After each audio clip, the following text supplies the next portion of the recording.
new video.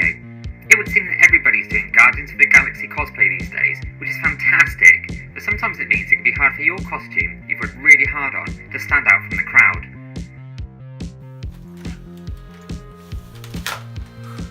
That's better. And that's why I like to do things a little bit more special and unique. I know that, for example, people have done the little Ravager group, which is quite cool. He's just been repainted. It's got this little rocket backpack, which is quite cool. And then there's the Nerf Gun Modification, which I know lots of people have done. And I've even done a video of myself on how I did it. But not many people have got one of these. This is the interdimensional Abilisk tracker from Guardians of the Galaxy Part 2. And in today's video, I'm going to be showing you the secret of how it was made. Now we first get a glimpse of this in the trailers, but even in the full film, it's only actually on screen for a few seconds.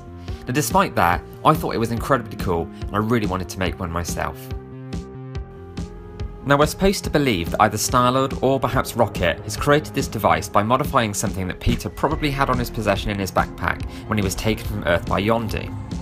Now the Mattel electronic football game came out in 1977 and one of the earliest mass-produced handheld computer games ever made. Just take a look at this advert. Ladies and gentlemen, we challenged hotshot Dick Tchaikovsky to play the Mattel Electronics football game. Dick doesn't know, inside is a tiny thinking computer that plays like a whole team of pros. Dick's got the ball, but that computer defense is tough. He drives up the middle, stopped cold. 1 yard. Now Dick cuts left, down the sidelines, touchdown! Mattel Electronics Pocket Football with a built-in computer. Hey, who's in there? And here it is, the Mattel electronic football game from 1977. This is the Football 1, because they brought out Football 2 in a green colour as well a few years later. But as you can see, if I turn it on, I'm not very good at football. Maybe it's because it's American football instead of soccer, but to be honest, I'm not really any good at soccer either. But if I turn it over and bring up a still image of the back, you can see that there's some key differences here. Firstly, the screws are different. The real game has 3 screws on the back, and the one in the movie has 4. And if we flip back to the front, you can see that the stickers are different as well, and there's no sound switch either. This is because instead of using the 40-year-old pocket computer, the props department actually modified a version of this game that came out about 17 years ago instead. In the year 2000, Mattel re-released this game with all new electronics, and while it looks very similar on the surface, it's a very different beast on the inside. And if you're going to try and recreate this prop yourself, then the year 2000 is the one that you want. Not the 77 one, and not the one that came out a couple of years ago. That's got a whole new different design entirely. Note as well that the top sticker says Classic Football, and it would appear that the prop makers tried to make it look like the 77 game by replacing this sticker, but they left on the Mattel one on the bottom right. So there's a few other reasons as well why the one from 1977 isn't really any good for prop making. Firstly, it's too precious a device to actually destroy. It breaks my heart to just take apart something that's older than me just to make a prop. And I know that Mattel made millions of these games, but I don't know how many are left right now. Secondly, and the real reason why, is that the screen printed, this field, screen printed directly onto red perspex. Now that means you can't show anything colourful behind it, or else it'll all just come out in shades of red. Now the one from year 2000 has this sort of field screen printed onto just sort of a flimsy little piece of plastic. So with a bit of engineering and tweaking, with put a piece of clear perspex behind it, you can actually then make this screen from the new version, or newer version, a lot more usable. Now I foolishly didn't take many pictures of my progress when I made mine, but you can see how I've meticulously stripped out all of the internal components and very carefully carved away all the plastic supports and injection moulded bits and pieces. You need to make sure not to damage the 4 corner screw areas or the battery compartment hole, otherwise it will fall off.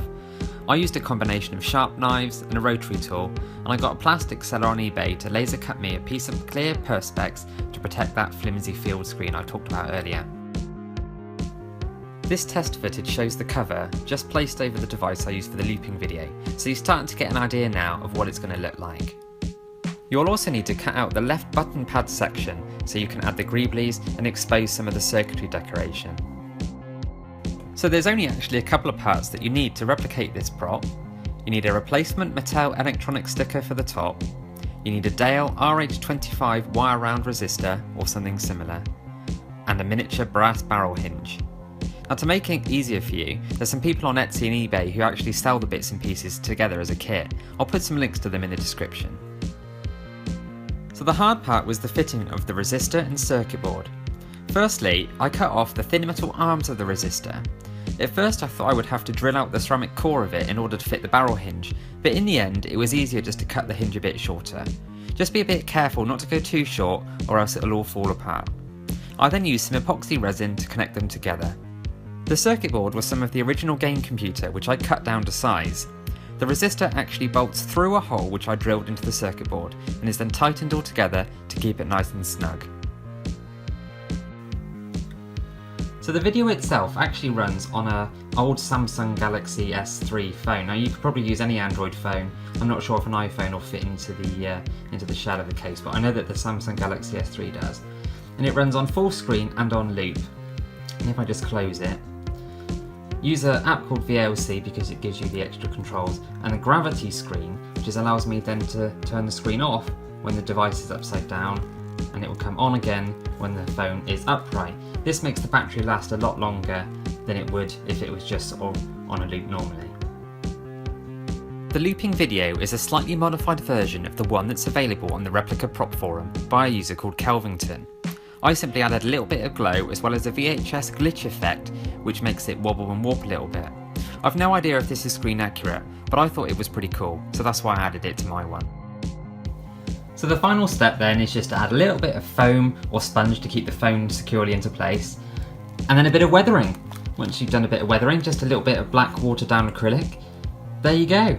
I'm pretty pleased with the outcome really. I think it looks pretty close to the real thing. There you go. There's that against the real one, and none of these buttons actually work or do anything anymore, but they're just sort of stuck there.